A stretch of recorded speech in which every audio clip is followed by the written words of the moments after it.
Magandang umaga mga kabats. Nakalive po ako ngayon.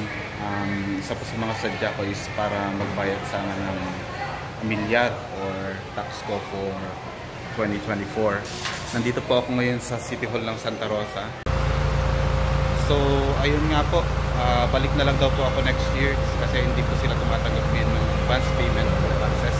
Specifically sa amilyar. So kung plano rin yung mag-advance payment para sa amilyar nyo, dito po sa City of Santa Rosa, sa Laguna. For now, hindi po sila tumatanggap na advance payment. So kaya nga po nung nasabi sa akin, for next year's taxes onwards, bali sa January na po sila tatanggap para mag-a-account. Yun lang. Thank you so much. Bye-bye!